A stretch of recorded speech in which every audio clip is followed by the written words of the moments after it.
Bienvenue à tous et merci de nous rejoindre. Les titres de ce journal.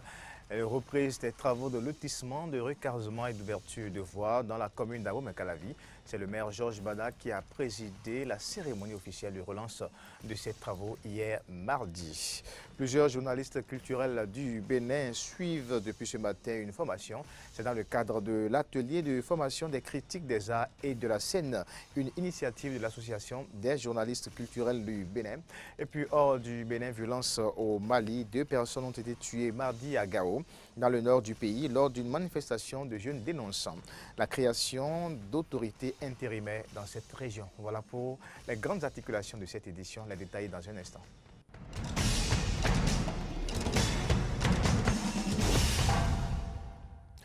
Bienvenue à toutes et à tous. À Abomey-Calavi, le maire Georges Bada a relancé officiellement hier mardi les travaux de lotissement, de recasement et d'ouverture de voies. C'était en présence du conseil communal, des chefs d'arrondissement, des chefs de village et de quartier et des têtes couronnées, sans oublier les populations de la commune d'Abomey-Calavi. Moriagua, Damien Pedro pour le reportage. Cette cérémonie marque le début d'une nouvelle ère de lotissement dans la commune d'Abomey-Calavi qui sera marquée par le changement des habitudes afin que chacun rentre dans ses droits. C'est du moins la substance à retenir des messages délivrés par les autorités qui se sont succédés au pupitre. Le chef d'arrondissement d'Abomey-Calavi est conscient des maux dont souffre la commune. Le lotissement de la commune d'Abomey-Calavi en général, et plus particulièrement celui de Calavi Centre, ex-commune urbaine, est en danger. Monsieur le maire, vous êtes désormais le médecin-chef qui devra guérir le lotissement de ces maux. Nous autres, infirmiers et soignants, aides-soignants, serons à vos côtés pour vous y aider. Pour le président de la commission Affaires domaniales, le morcellement tous azimuts est terminé. Dorénavant, aucun lotissement ne doit plus nous permettre d'avoir des dettes de parcelles à Calavi. Actuellement, nous avons plus de 1500 dettes. Aujourd'hui, le nouveau conseil communal a décidé que chaque lotissement s'autosuffit. On ne veut plus entendre que le lotissement d'un arrondissement a roulé à perte et qu'il faut attendre le lotissement d'un autre arrondissement pour régler les problèmes. C'est terminé à Calavi. L'essentiel pour le directeur départemental de l'habitat et de l'urbanisme atlantique est que cette relance des travaux de lotissement, de recasement et d'ouverture des voies se déroule dans de bonnes conditions. Le travail reste, puisque nous avons déterminé maintenant théoriquement comment ça va se faire. L'application se ferait avec vous tous, population d'Abomey-Calavi. Chacun a sa partition à jouer. Donc notre souhait, c'est que désormais, les lotissements se passent de façon plus saine. Le maire d'Abomey-Calavi prend ici un engagement devant ses administrés. Nous devons tous, en ce qui nous concerne, en ce qui concerne chacun, jouer sa partition. Et comme l'ont dit mes prédécesseurs ici à ce pupitre même, aucune intervention de détournement d'objectifs ne viendra de la part du maire. Pour Georges Bada, la sécurisation foncière devient une priorité, mais aussi un moyen de structuration de l'espace communal. Condition essentielle pour faire des localités de notre commune des zones d'attrait pour les investisseurs. C'est pourquoi il use de faire aboutir tous les travaux de lotissement en cours, bien entendu en nous appuyant sur les nouvelles directives relevant du domaine de l'aménagement et de l'urbanisme.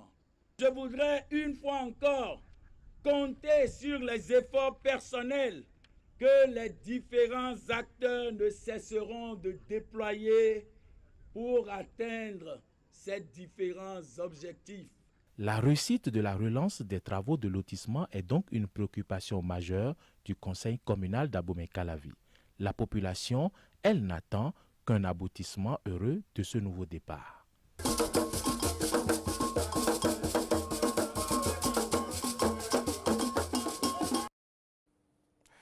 nous restons à Abomey-Calavi. Une délégation de la Banque mondiale et du PUGMU était au cabinet du maire Georges Bada ce mardi. C'est pour le remercier du respect des engagements pris au cours du dernier passage d'une délégation de la Banque mondiale. À cette occasion, le coordonnateur CSS PUGMU, Samou Seydou Dambi, et certains membres de la délégation ont formulé quelques doléances à l'endroit du maire concernant la conduite à tenir par la population pour la réussite de certains projets en cours dans la commune. Écoutons le maire Georges Bada et le coordonnateur CSS PUGMU. La délégation de la Banque mondiale en fait, est arrivée ce matin ici avec à sa tête le docteur Africa, le titulaire même du projet à la Banque mondiale, pour dire merci au maire et à toute la commune de Calavi parce que les engagements pris lors du dernier passage de la mission de la banque ici ont été entièrement respectés.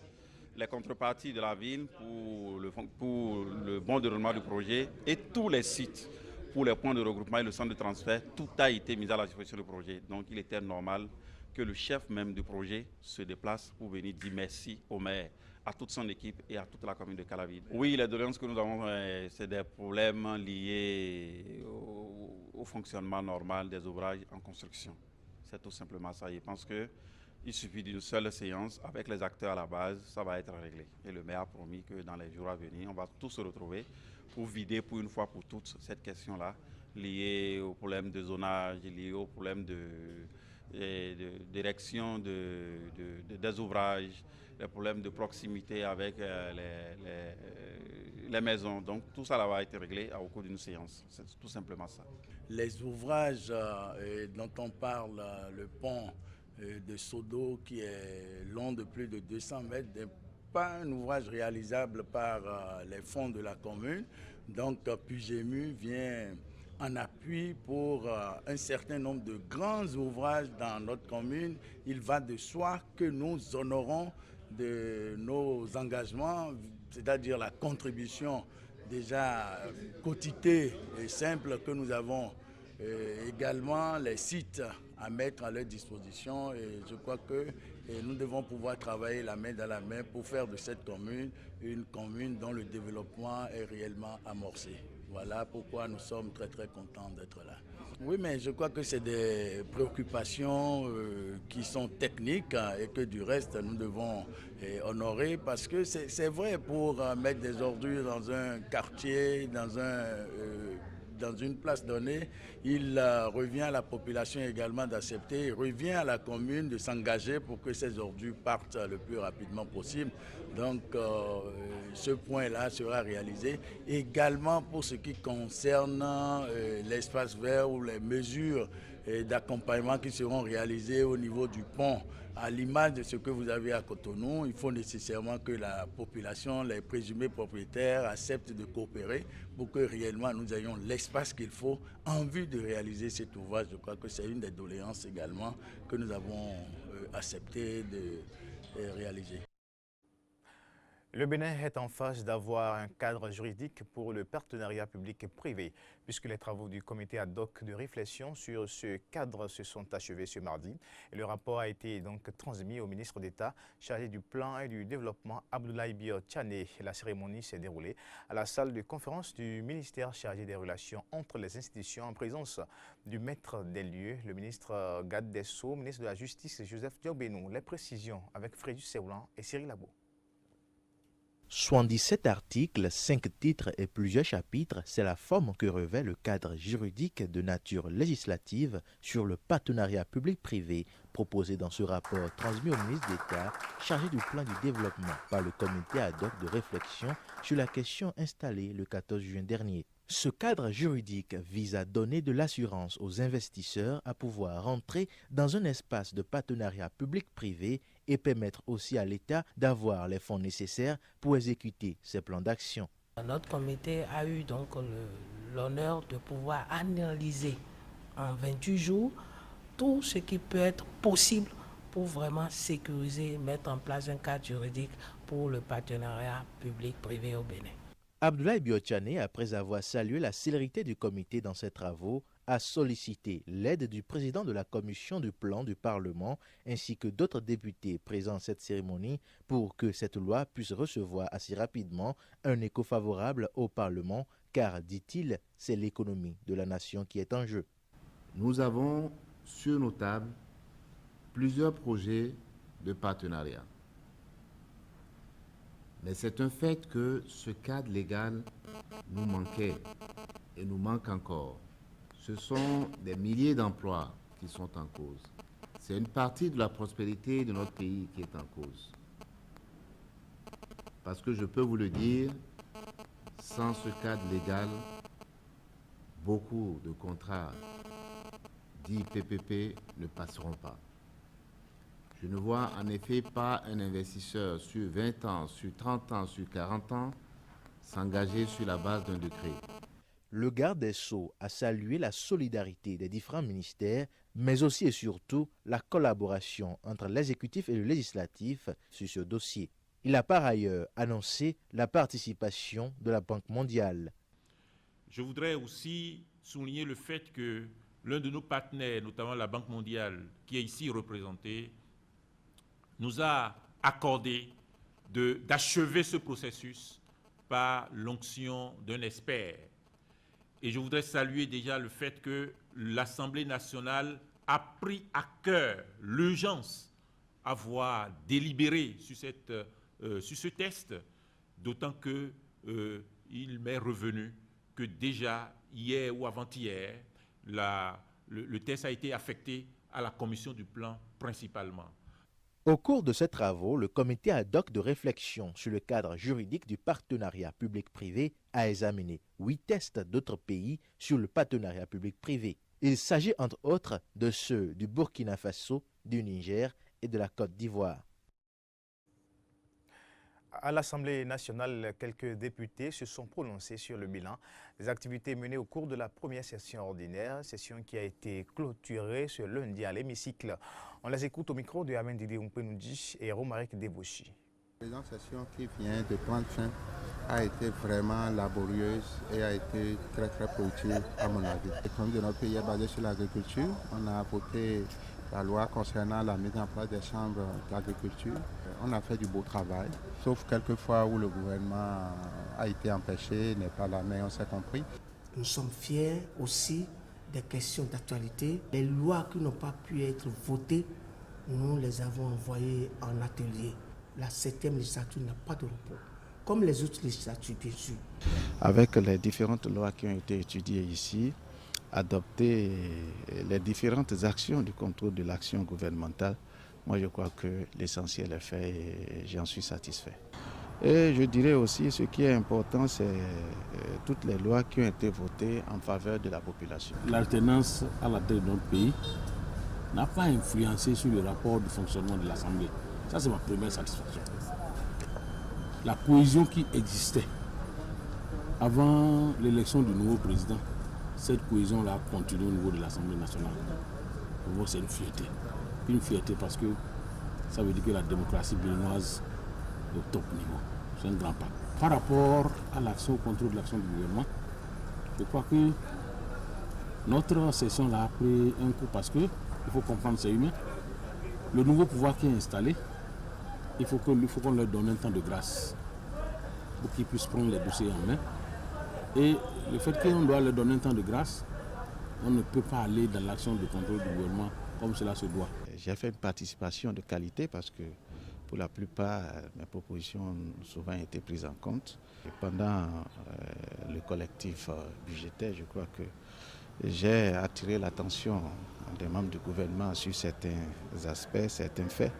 Et dans les réponses, tous les députés ont apprécié parce que même dans les réponses, les représentants du gouvernement ont quand même approuvé mes différentes propositions et mes différentes contributions. Les travaux en commission comme en plénière, le gouvernement a représenté.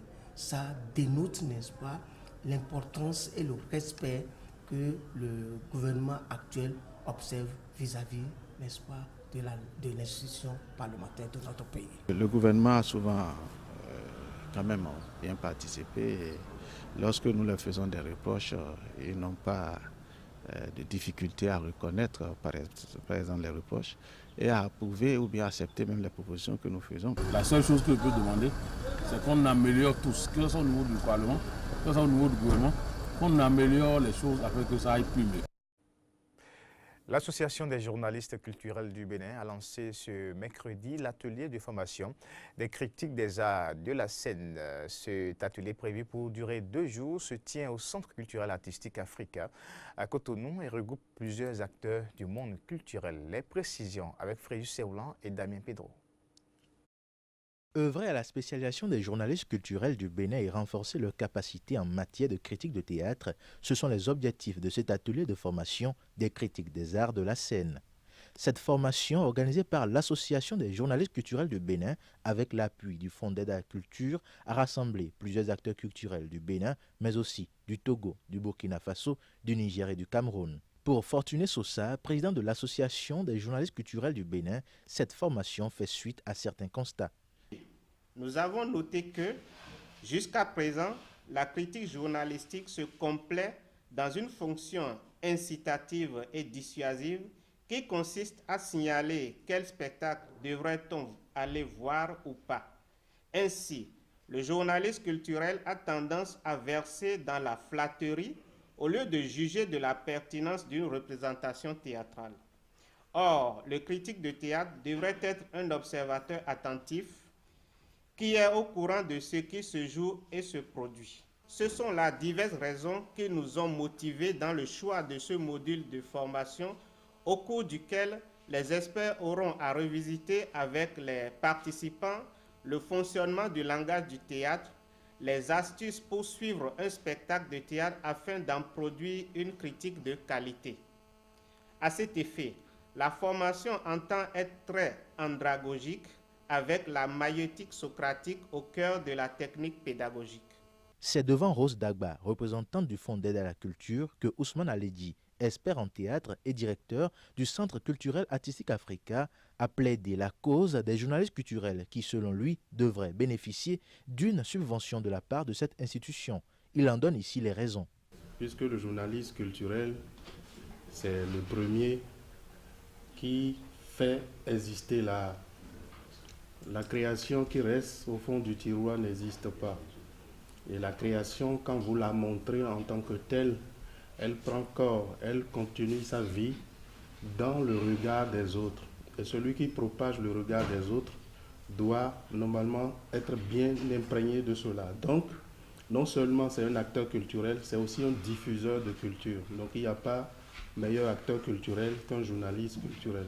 Pour Franck Poitchemin, président de l'Union des professionnels des médias du Bénin, la spécialisation des journalistes est devenue un impératif et les journalistes culturels ont un rôle important à jouer dans la société. Nous devons pouvoir aller un peu plus loin, amener le public à renouer avec le goût du théâtre. C'est très important. Cette formation sur les critiques des arts de la scène qui se déroule au Centre culturel artistique Africa prendra fin le vendredi 15 juillet 2016. Info hors du Bénin, au moins 2 personnes ont été tuées mardi à Gao, dans le nord du Mali, lors d'une manifestation de jeunes dénonçant la création d'autorités intérimaires dans ces régions. Une disposition de l'accord censée ramener la paix dans ce pays instable. Cette disposition est rejetée par plusieurs organisations politiques et de la société civile malienne qui avaient appelé à manifester mardi à Gao pour dénoncer les injustices observées. La manifestation n'a pas été autorisée en raison de l'état d'urgence en vigueur jusqu'à vendredi, a expliqué à l'agence France Presse un responsable de la mairie de la ville. En dépit de cette interdiction, des centaines de jeunes sont sortis dans les rues, des pneus ont été brûlés à plusieurs endroits de la ville et des marchés ont été fermés, ont raconté des témoins. Suivez plutôt. C'est des tirs à balles réelles, mais c'est des tirs en l'air. C'est ne dirigé contre personne. C'est pour dissuader tout simplement les marcheurs à rentrer chez eux. Tout simplement, parce que ce sont nos frères, je vous dis encore, nous sommes du même pays et il n'y a pas de raison qu'on tire sur nos frères. Nous ne sommes pas des djihadistes, ni des tueurs, ni des braqueurs. Nous revendiquons nos droits. Il y a quel pays qui n'a pas ses droits? Nous les jeunes là, qu'est-ce que le Mali a fait pour nous? Qu'est-ce que le Mali a fait pour nous? On revendique nos droits et puis on nous tue. Vous avez vu des morts. Ouganda, l'opposant historique Kizza Besigye, inculpé pour trahison, a été libéré sous caution ce mardi par un tribunal de Kampala après avoir purgé 2 mois de détention préventive. Kizza Besigye a dû s'acquitter d'une caution de 100 millions de shillings, soit 26 500 €, pour retrouver la liberté dans l'attente de son procès dont la date n'a pas encore été fixée. Hors du continent, le 14 juillet 2015, des milliers d'Iraniens descendaient dans les rues de Téhéran pour saluer l'accord nucléaire entre leur pays et les grandes puissances. Mais un an après, l'enthousiasme a fait place aux doutes. Reportage. 4 juillet 2015, des milliers d'Iraniens en liesse descendent dans les rues de Téhéran. Leur pays et les grandes puissances viennent de conclure un accord nucléaire après 2 ans d'âpres négociations. L'accord a permis la levée d'une partie des sanctions contre l'Iran en échange de son engagement à renoncer à l'arme nucléaire. Mais un an plus tard, les résultats tardent à se faire sentir pour relancer une économie en pleine stagnation. À mon avis, l'accord nucléaire n'a eu aucun impact économique ou social. Nous n'en sentons pas les effets sur nos vies.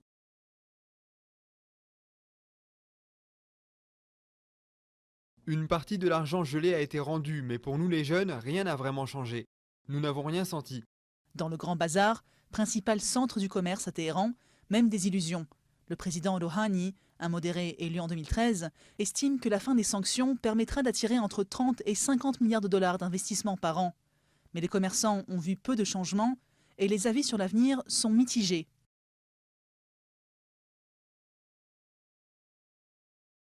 L'Iran a une économie locale et peu de liens à l'international. Avant ou après l'accord, nous n'avons pas vu beaucoup de changements.